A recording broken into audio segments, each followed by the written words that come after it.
Rocky Balboa opens in theaters tomorrow. And for his final round as the Italian stallion, Sylvester Stallone is bringing something new into the ring: Christianity. Yesterday I talked with Stallone about the film's spiritual side. But before we look at that interview, here's a preview of tomorrow's Rocky Balboa. This Christmas, the greatest underdog story of our time is back for one final round.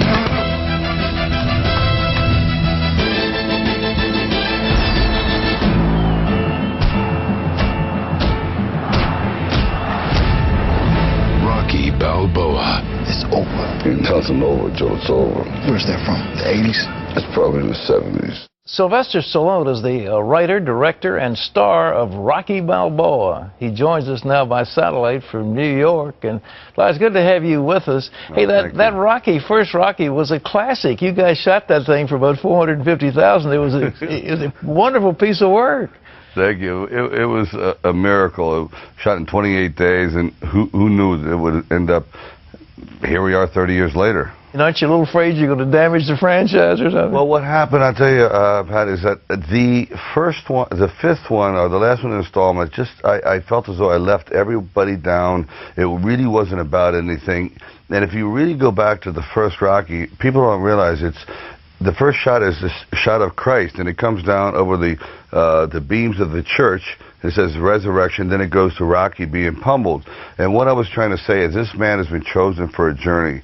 He's at the lowest strata of society, and we're watching him eventually find Christian ideals, that he finds love. He starts to bring people together, all these, what I would call society's outcasts, and they all come together for one unified family spirit, and that's how they triumph. Alone, they're not very, very strong. Together, they're invincible.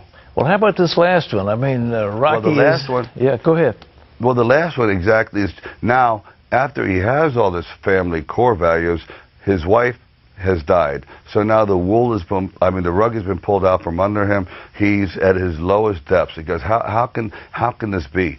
And it's about pulling yourself up from the doldrums of society and of depression and clawing your way back up, finding the light, finding the spirit, moving on. He surrounds himself with old friends, even ex-fighters that read scripture, and then when he goes into the ring, he goes in with a sense of kind of like he's doing God's work. He really is on a mission.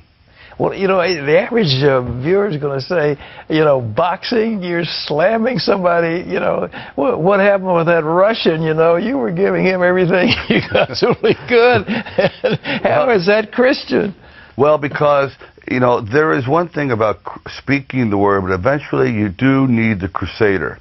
Someone who goes out there and has to defend it and face evil one-on-one, and that's pretty much what Rocky is. And the entire Rocky series has never been about staunch reality like Raging Bull or other boxing films. It's more of a metaphor about life. And then in the end of Rocky, this last one, Rocky Balboa, he basically has come full circle, and he just, at the very end, just disappears, and the entire journey is over. Well, as far as the journey, I understand you personally have had an extraordinary spiritual reawakening. You want to tell us about it?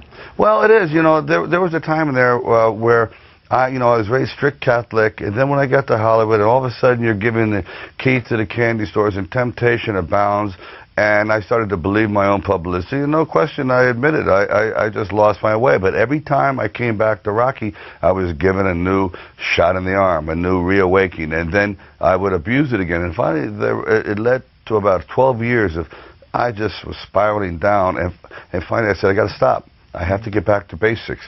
And I really decided to take things out of my own hands and put it in God's hands, because I always felt I was chosen to do something. I was never a writer. I was never an exemplary student. All of a sudden, one day, I started writing Rocky. I wrote it in 3 days, and it wins the Oscar. And I cannot assume that I did this all on my own. I really do not believe that for a second. And I feel the same thing with the last film, that there was a calling. I wanted to do it. And for some reason, I think, Pat, right now, it's a perfect message for what's going on, right? You know, the world's in upheaval. We don't have certain individuals we can look up to, and Rocky's a humble man who really believes in sacrificing himself for the good of others. Well, I know people will want to watch it. It opens tomorrow in theaters all across America. Have you got good distribution for it? Oh, it's been fantastic. I mean, so far, I mean, when I announced this, I was the laughingstock of the country. But I said, you don't understand. It's really dealing with some deep core values. Now, things are just happening. We're on the cover. Today, I just found out we're on the cover of USA Today. It's like a miracle. It's like going back to the first one. I really believe life does repeat itself, and I have to give my complete thanks to all those that have supported me, and by the grace of God, I'm here again. Well, it's going to be exciting. I look forward to seeing it. I haven't seen it yet, but I look forward to seeing it, and we urge our viewers to join in with you. So thanks for being with us. Thank you very much. God bless. It's inspiring. God bless you. Well, Rocky Balboa, ladies and gentlemen, opens tomorrow in theaters across the country. You don't want to miss an amazing allegory of a Christ figure coming against the obstacles of life and overcoming. It'll be a tender moment for you, and bless your Christmas.